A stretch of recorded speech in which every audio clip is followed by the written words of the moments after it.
La foi demande toujours l'action. La foi demande toujours l'action. C'est pas la prière, on n'a qu'à prier, prier. La prière, ça te permet de croire, mais il faut agir.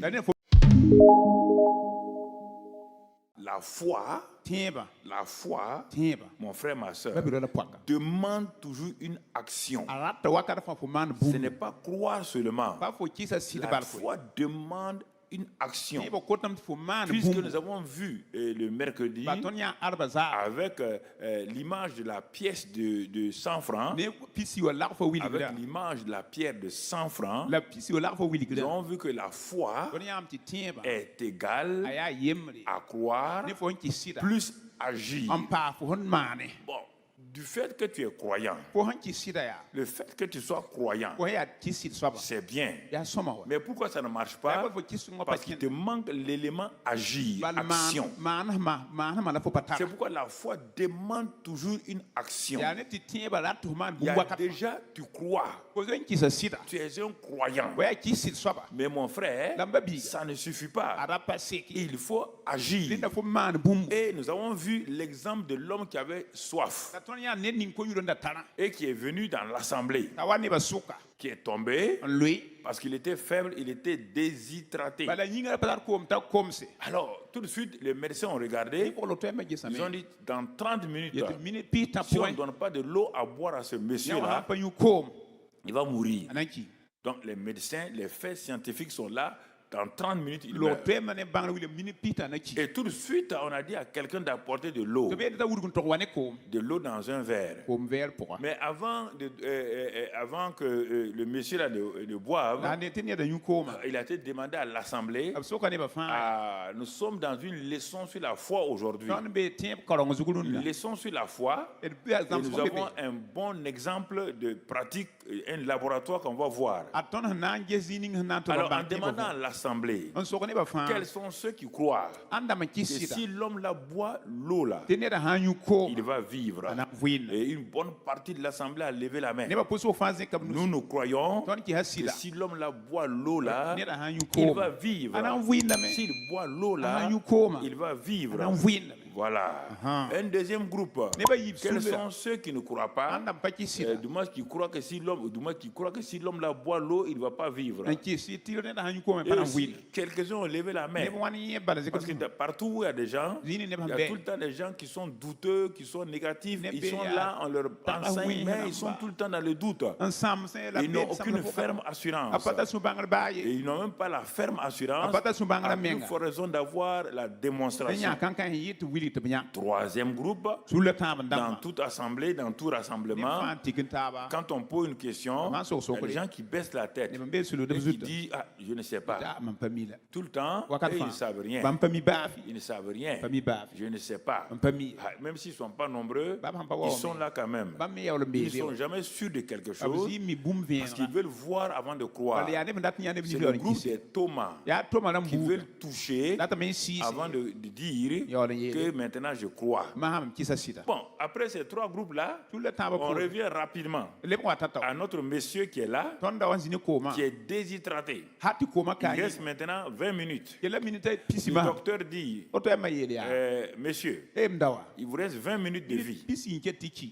Vous croyez? Il dit oui, je crois. Si je bois l'eau là, je vais vivre. Oui. Et il se tourne dans sa faiblesse. Il dit au pasteur, monsieur le pasteur, je suis content enfin de venir dans votre église. Votre église est bonne, est grande. Votre église est ceci ou cela. Vraiment merci. Vous êtes un bon pasteur. Mais le médecin dit, il reste 10 minutes. Si vous ne buvez pas l'eau, dans 10 minutes vous êtes mort. Parce que vos organes vitaux sont presque Rien, il n'y a rien. Le premier. Il dit oui, docteur. Tu es un grand docteur. Oui, j'ai entendu parler de toi. Oh, il y a des années, on m'a dit que tu as fait ça. On m'a dit que tu as fait ça. Il est en train de parler. Le docteur dit 2 minutes.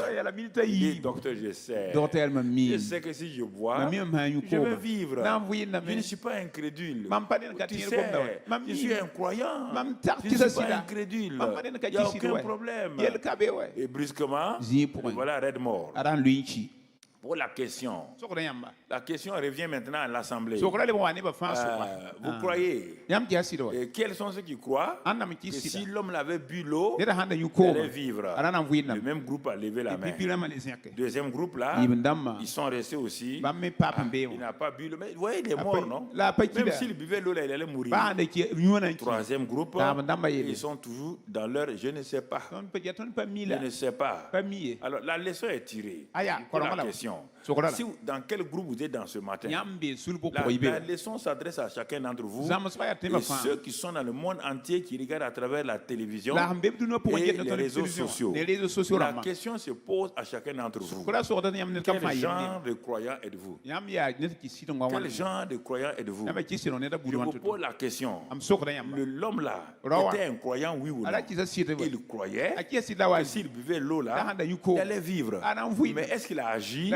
La foi demande toujours l'action. La foi demande toujours l'action. La foi demande toujours l'action.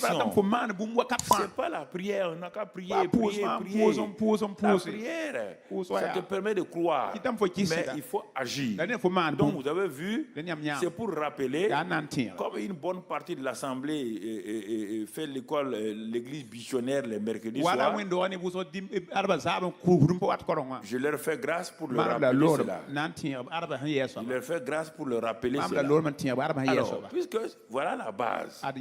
Donc la foi, c'est une ferme assurance. Une ferme assurance. Ça, c'est croire. Ferme assurance dans le cœur. Ça, c'est croire. Mais c'est pas fini. Et une démonstration. Une démonstration. Ça, c'est agir. Donc, tu ne peux pas dire que toi, tu es à la foi. Sans cela, ferme assurance, démonstration. Ce sont les deux ensemble qu'on appelle la foi. Il n'y a pas de foi ailleurs. La foi protestante, la foi catholique, la foi musulmane, ça, ce sont des croyances. Mais tu vois, ça ne produit rien. Ce que je dis là n'a rien à voir avec la religion. C'est quelque chose à voir avec le spirituel de Dieu. Dieu n'est pas religieux. Donc Dieu est l'auteur de la foi. Il n'est pas religieux. Dieu n'est pas catholique. Dieu n'est pas musulman. Dieu n'est pas protestant.